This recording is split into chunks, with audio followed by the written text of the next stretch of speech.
Salam sejahtera, terima kasih karena bersama dengan saya di Nazilin Unity Channel. Kita boleh ketawa sambil terbahak-bahak.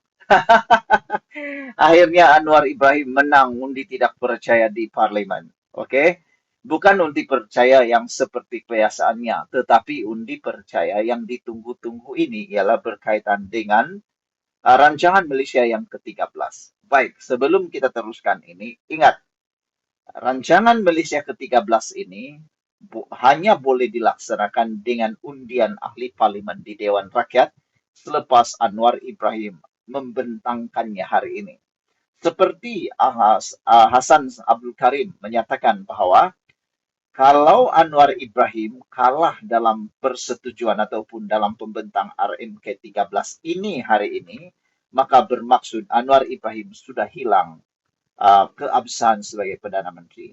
Harus diingat, setiap dasar yang mahu diundi, terutamanya RMK 13 ini, boleh menentukan keabsahan Anwar Ibrahim. Nah, di sini. Yang aku heran ialah, kalau betullah pembangkang itu cukup jumlahnya untuk menjatuhkan Anwar Ibrahim, mereka sepatutnya menggembling tenaga sehabis-habisnya untuk menolak rancangan Malaysia ke-13 ini supaya Anwar Ibrahim hilang kuasa dan hilang keabsahan. Itu caranya, bukan pergi Kuala Lumpur, pekik sana, pekik sini, turun Anwar, lepas itu lagi teruk tunggang pula ke Zara, di sana sini mereka tunggang. Aduh, akhirnya sekarang kantoi, jumlah tak cukup, memalukan sungguh. Oke lah, macam mana Anwar Ibrahim menang undi tidak percaya hari ini di parlimen? Ini caranya. Rancangan Malaysia ke-13 telah pun diluluskan oleh Dewan Rakyat. Dan lebih menarik lagi, rancangan Malaysia ke-13 ini disokong majoriti ahli parlimen, termasuk beberapa wakil rakyat pembangkang. Lawak kan? Lawak. Kamu share video ini biar semua orang tahu bahwa ada beberapa ahli wakil rakyat pembangkang turut menyokong RMK 13 ini. Jadi mana tuh Perikatan Nasional yang mereka kata ada cukup jumlah untuk menumbangkan Anwar Ibrahim? Inilah ruangnya. Inilah waktunya pembangkang untuk menumbangkan Anwar. Tapi nampaknya apa yang mereka cakap gagal, apa yang mereka cakap semuanya bohong belaka. Ahli Parlimen Pembangkang pun turut menyokong Anwar Ibrahim melalui RMK 13 ini. Memalukan sungguh kan? Lepas ini nak percaya apa lagi? Kalau mereka bising lagi, mereka kata mereka cukup jumlah, dan ada lagi pula kata, mereka kata kalau buat undian secara sulit, mereka boleh menang. Itu cakap bohong sajalah. Sebelum kita teruskan ulasan kali ini, jangan lupa tinggalkan komen Anda dengan tanda pagar kami benci pembohong. Tapi sebelum itu izinkan dulu saya mengungsikan ini terapi imun Transfector for Life, terapi imun yang meningkatkan daya imun badan kita sehingga 400% secara umum dan ringkasnya. Apabila imun badan kita lemah, apabila imun badan kita bodoh, apabila imun badan kita tidak berfungsi lagi dengan sebaik-baiknya, kita kena penyakit dan kita punya penyakit dan penyakit tak sembuh-sembuh dalam tubuh badan kita, lalu menjadi penyakit yang lebih parah. Dan yang paling teruk, kita senang karena penyakit karena imun badan kita yang lemah. Tapi terapi imun ini mendidik, mengajar imun badan kita menjadi kuat, bijaksana, dan sangat luar biasa dapat menentukan mana satu kawan, mana satu lawan dalam tubuh badan kita.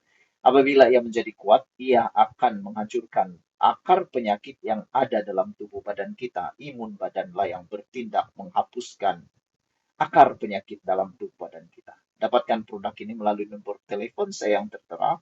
Produk ini lulus KKM, halal, dan diperakui oleh dokter-dokter di seluruh dunia. Jangan buang masa lagi, ini mungkin jawaban kepada doa Anda selama ini. Saudara-saudara sekalian, rancangan Malaysia ke-13 telah pun diluluskan oleh Dewan Rakyat selepas pembahasan selama 8 hari. RMK 13 menerima sokongan majoriti ahli parlimen termasuk beberapa pihak pembangkang. Rancangan dibentangkan Perdana Menteri Anwar Ibrahim pada 31 Julai itu akan menjadi pelan pembangunan negara bagi tempoh 5 tahun akan datang, yaitu 2026 hingga 2030. Anwar dalam pembentangannya berkata, RMK 13 menekankan Pembangunan inklusif, kelestarian alam sekitar, digitalisasi ekonomi, dan pengukuhan sektor pendidikan serta kesehatan. RMK 13 bukan saja pelan ekonomi tetapi juga cerminan komitmen kerajaan dalam memastikan kemajuan yang adil dan saksama untuk semua lapisan rakyat, katanya lagi. Perbahasan RMK 13, saudara-saudara sekalian, perbahasan RMK 13 bermula 4 hingga 14 Ogos disusuli jawaban daripada Menteri dari 18 hingga hari ini. Satu pelan tindakan RMK 13 akan diterbitkan pada suku pertama 2026, memperinci strategi pelaksanaan dan indikator prestasi utama untuk pemantauan awam. Seterusnya, RMK 13 akan dibawa ke Dewan Negara sebelum boleh dilaksanakan mula 2026. Sekian untuk kali ini. Jangan lupa tinggalkan komen Anda dengan tanda pagar. PN kalah lagi. Bye-bye. Salam sejahtera, terima kasih karena bersama dengan saya di Nazilin Unity Channel. Hari ini penentuan kepada undi tidak percaya atau undi percaya terhadap Anwar Ibrahim. Wow, ini memang hebat luar biasa. Saudara-saudara sekalian, meskipun pembangkang takut, pengecut untuk menyampaikan ataupun mengusulkan undi tidak percaya di parlimen, meskipun mereka belum lagi mengusulkan undi tidak percaya di parlimen atau undi percaya di parlimen, tapi sebenarnya petang ini adalah penentuan sebenarnya kepada sejauh mana undian kepercayaan terhadap Anwar Ibrahim. Yang ini kamu mesti dengar betul-betul dan share kepada semua orang. Yang saya yakin ialah Anwar Ibrahim akan malukan lagi Perikatan Nasional yang selama ini mengata kononnya mereka ada undi, ada cukup jumlah dan sebagainya. Petang ini Anwar Ibrahim akan buktikan, akan tentukan dan akan menyatakan kepada kita semua bahwa dia bukan cakap kosong. Yang cakap kosong itu ialah pembangkang yang hanya riuh sekampung. Satu ekor ayam dengan telur sebiji, riuh sekampung. Oke, baiklah. Macam mana Anwar Ibrahim boleh menentukan kemenangan undi tidak percaya di parlimen hari ini? Rupa-rupanya hari ini ialah hari penentuan untuk RMK 13 diundi. Hari ini ialah undian untuk RMK 13. Ini merupakan ujian ke atas kerajaan Madani hari ini. Ahli parlimen kerajaan diminta tak ponteng. Dan kalau ahli parlimen kerajaan diminta jangan ponteng, apa kata kita pun suruh ahli parlimen pembangkang jangan ponteng. Sebab kalau kamu ponteng akan hilang 1, 2, 3, 4 kerusi undian. Nanti kamu kata pula, kami tak hadir, dan banyak macam-macam lah alasan kamu. Dah kalah undian, anggap kalah lah, macam itulah. Saya akan teruskan ulasan ini. Ahli parlimen Pasir Gudang, Hasan Abdul Karim berpandangan bahwa pengundian usul menyokong rancangan Malaysia ke-13 RMK 13 hari ini di Dewan Rakyat bakal menjadi ujian besar terhadap kedudukan kerajaan Madani pimpinan Perdana Menteri Datuk Seri Anwar Ibrahim. Tapi saya yakin Anwar akan malukan Perikatan Nasional petang ini. Tapi sebelum itu saya kongsikan dulu dengan Anda semua, ini terapi imun Transfer Factor for Life. Bagi Anda yang sudah berdoa bertahun-tahun untuk sembuh daripada masalah kesehatan, untuk lepas daripada masalah kesehatan Anda sebutlah apa saja jenis masalah kesehatan Anda. Petang ini dengarkan baik-baik. Ini terapi imun Transfer Factor for Life. Terapi imun yang mendidik, mengajar, menguatkan imun badan kita dan sehingga 400%. Secara umum dan ringkasnya, apabila imun badan kita lemah karena jadi bodoh, kita tidak sembuh daripada semua jenis penyakit, bahkan imun badan yang bodoh menyerang diri kita sendiri.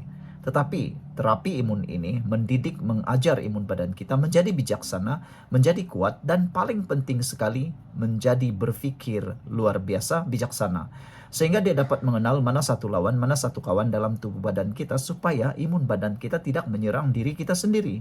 Menjadi seimbanglah, katakan begitu. Dapatkan produk ini melalui nomor telepon saya yang tertera.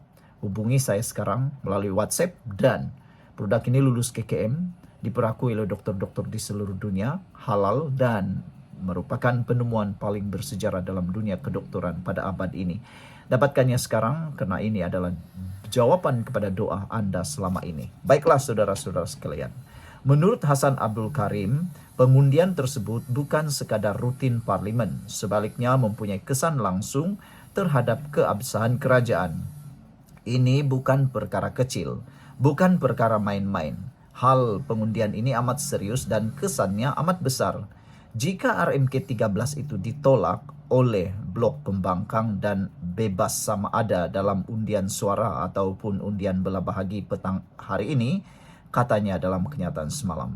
Hasan menegaskan sekiranya usul RMK 13 tewas dalam undian, kerajaan akan kehilangan kepercayaan Dewan Rakyat dan begitu juga Perdana Menteri. Jika kerajaan tewas hari ini dalam usul pembentangan RMK 13, ini bermakna kerajaan hilang keabsahan dan legitimasi. Kekalahan sedemikian rupa bermakna Perdana Menteri dan kerajaan hilang kepercayaan di Dewan Rakyat, katanya.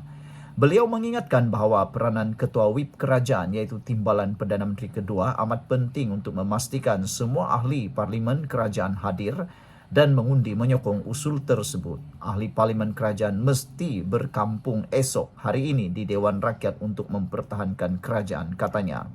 Menurutnya lagi, dengan jumlah ahli Parlimen pembangkang yang agak besar ketika ini, pengundian tidak boleh dipandang ringan kerana ia mampu menentukan jatuh bangun kerajaan.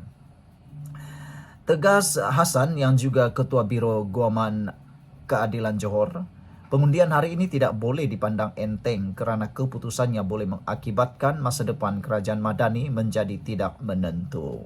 Sekian untuk kali ini. Jangan lupa tinggalkan komen anda. Bye-bye.